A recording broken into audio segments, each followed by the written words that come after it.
도의적인 책임을 통감하고 있습니다. 특히 수중으로 들어가라는 수색을 하지도 않는 저에게, 또 작전 통제권이 없는 저에게는 법적으로는 책임이 없는 것으로, 저는 이종호 씨와 일면식도 없고 전혀 아는 사이가 아닙니다. 김건희 여사님과도 마찬가지입니다. 제가 만약에 전화라도 한번 통화했으면 억울하지 않겠습니다.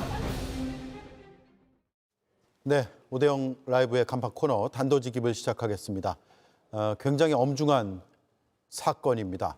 오랫동안 이 사건의 진상을 규명하자고 목소리를 높이는 분이 옆에 나와 있습니다. 박정훈 대령의 변호인 김규현 변호사입니다. 어서 오세요. 안녕하십니까. 예. 특검이 이제서야 출범했네요. 네, 이제 거의 2년 됐습니다. 예. 대령이 손직한 지. 너무 늦었습니다만 이제라도 좀 진실이 밝혀졌으면 좋겠습니다. 예. 특검이 이제 막 수사에 박차를 가하고 있는 모습인데 어느 부분을 가장 중점적으로 보고 있을까요? 사실 지금 이 수사는 처음 최혜병 순직으로부터 시작했지 않습니까? 그러니까 순직 사건에 대한 누가 최혜병을 죽게 만들었는가. 결국 임성근 사단장에 대한 업무상 과실이 핵심이죠. 근데 그 부분은 사실 수사가 많이 되어 있기도 하거든요. 예. 그렇기 때문에 일단 여기서 시작해야겠습니다만 이 부분은 빨리 넘어가고 정리를 하고, 이제 그러면 누가 이 사건을 은폐하고 덮으려고 했는지 그 외압 수사로 빨리 넘어가는 게 순서가 아닌가 싶습니다. 예. 임성근 전 사단장은 앞서 보셨듯이 카메라 앞에서는 굉장히 당당한 모습을 보였어요. 당당해 보이려는 모습이라고 표현한 게 맞는지 모르겠으나 예. 그 모습 보면서 어떤 심경이셨어요? 처음에는 어떻게 저런 사람이 있는가 했었습니다만 2년 동안 계속 봐오면서 저도 어느 정도 익숙해졌는지 예. 저런 한결같은 모습입니다만은 제가 느낀 건 그렇습니다. 저분이 우리 젊은 사람들, 특히 좀 미성숙한 사춘기 소년들 보면 그런 경우가 있어요. 그러니까 나의 논리는 완벽하다. 예. 그렇기 때문에 너는 내 말에 승복해야 한다라고 자신만만하는 소년들이 가끔 있지 않습니까? 그 모습이 그냥 어른이 돼서도 계속 저렇게 유지되는 것 같은 모습이 듭니다. 어떤 국민도 받아들이기 어려운 그런 변명을 늘어놓는데 당당하단 말이죠. 예.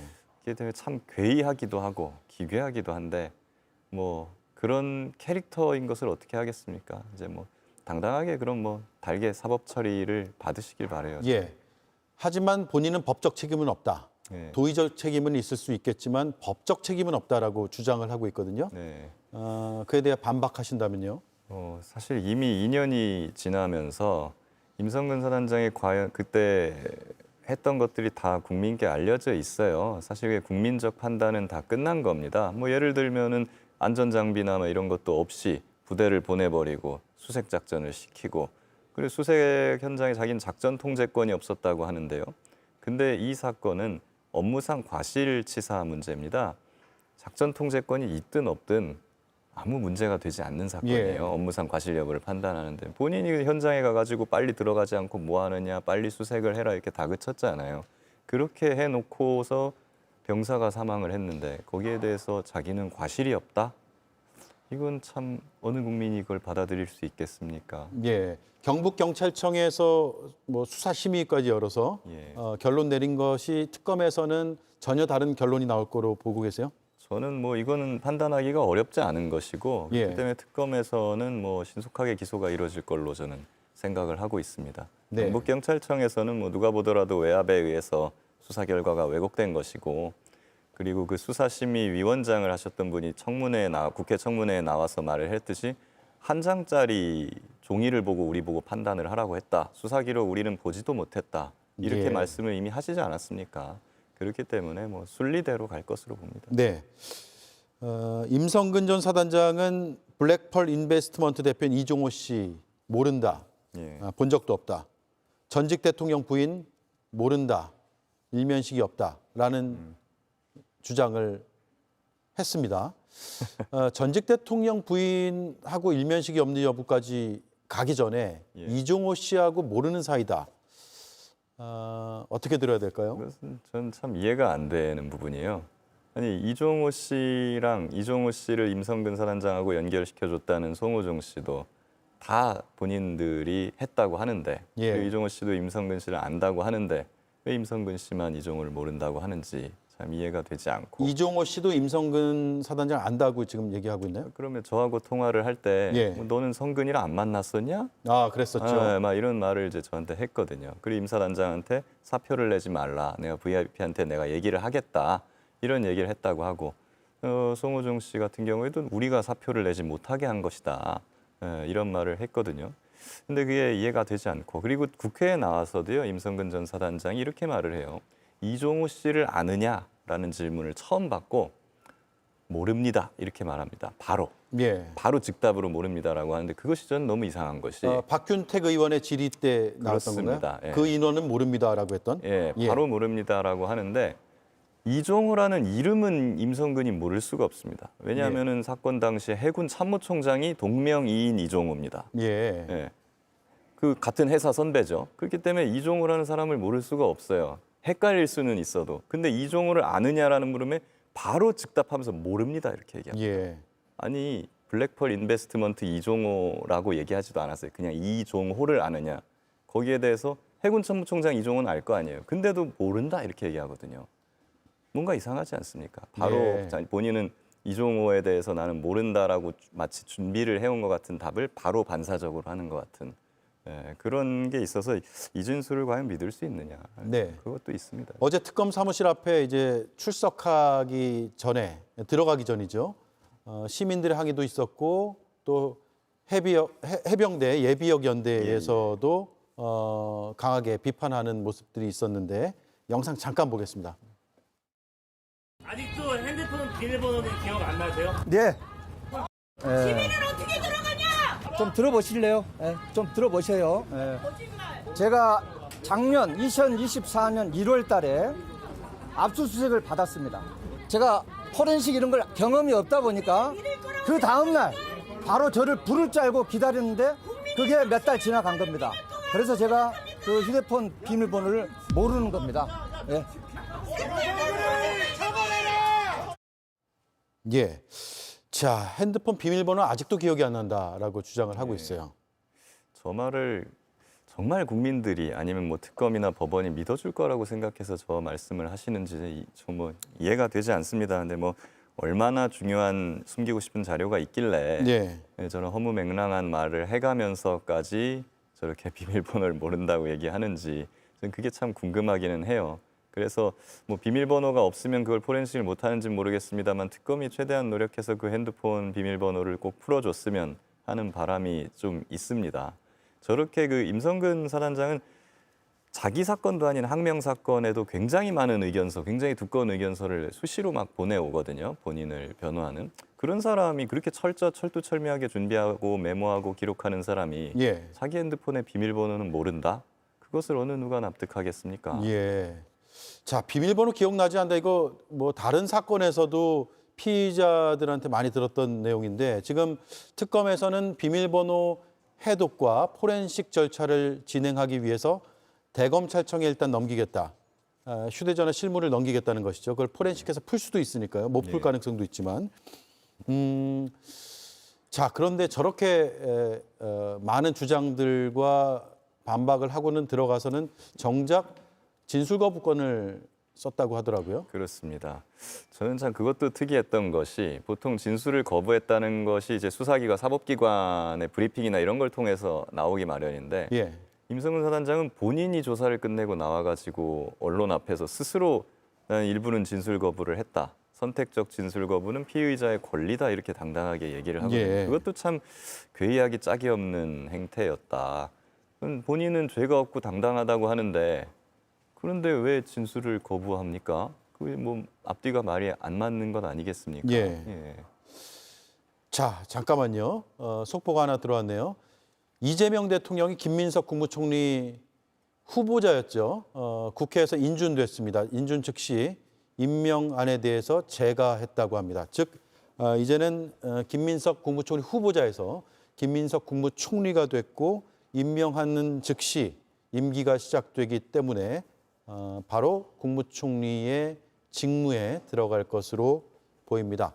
김민석 국무총리 후보자에 대한 임명안을 이재명 대통령이 재가해서 김민석 국무총리가 이제 임명되는 절차로 그리고 국무총리의 직을 수행하는 절차로 간다는 속보가 들어와 있습니다. 박정훈 대령 얘기도 해볼게요. 항명 혐의에 대한 항소심 이걸 특검으로 지금 이 사건도 넘어가는 거죠. 예, 그렇습니다. 그래서 이제 11일 공판이 예정돼 있는데 특검에서 공소 유지하러 들어오겠다라고 예. 저희도 알고 있습니다. 예, 1심에서 무죄가 났고 이제 예. 항소심이 열리는데 항소심의 그 무죄의 그 유지 여부를 예. 이제 특검에서 그렇습니다. 저는 하겠다. 이제 뭐 지금의 국방부 검찰단 군 검사들은 이 항명 수사를 외압을 받아서 기획한 사람이에요. 박정훈 대령 구속할 그 예. 허위 공문서 작성을 해서 구속하려고 했던 분들이고 그런 분들은 이 무죄가 확정되면은 본인들이 범죄자가 될 수 있고 특검의 수사를 받을 수 있는 분들이거든요. 그렇기 때문에 필사적으로 어떻게든 박정훈 대령의 무죄를 예. 막고 싶어 합니다. 그래서 예. 많은 의견서를 지금도 내고 있는데 저는 이제 특검이 들어오든 누가 들어오든 제3자가 들어와서 이 사건 기록을 천천히 살펴본다면 예. 이것은 당연히 무죄다. 애초에 기소도 할 수 없는 것이다라는 결론에 도달할 것이고 그렇다고 한다면 뭐 이 항소를 취하해서 1심 무죄를 확정시키는 것은 당연한 수순이 아닌가 그렇게 생각하고 있습니다. 예. 그리고 이제 김민석 국무총리 그 예. 임명할 제가 되기도 했는데 이걸 시점으로 이제 좀 내각이 하루빨리 구성이 돼서 예. 이 박정훈 대령의 지금 보직 문제라든가 예. 지금 어떤 상태죠? 지금 뭐 보직을 하나 받긴 받았는데 없는 보직을 받았습니다. 인사근무 차장이라는 그런 보직을 받았는데 그건 사실상 없는 보직을 만들어낸 거기 때문에 혼자 일하는 건가요? 예, 혼자 일하고 있고 사실상 업무도 없습니다. 그래서 무죄를 받아서 일단 인사 발령을 내긴 냈는데 없는 자리를 하나 이름을 만들었고 예, 예.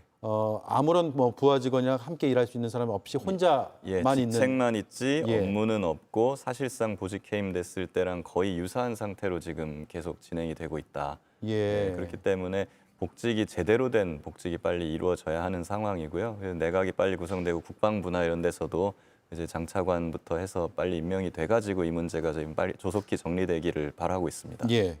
특검하고 어쨌든 뭐 같은 생각이든지 아니든지 간에 일단 사건을 놓고 보면 지금 대척점에 있잖아요. 왜냐하면 군검찰에서 하던 것을 특검이 가져왔기 때문에 예, 예. 특검, 그러니까 검찰 역할을 지금 특검이 하는 거고 박정훈 대령의 변호인이기 때문에 변호사로서 예, 이제 법정에서 만나는 건데 그렇습니다.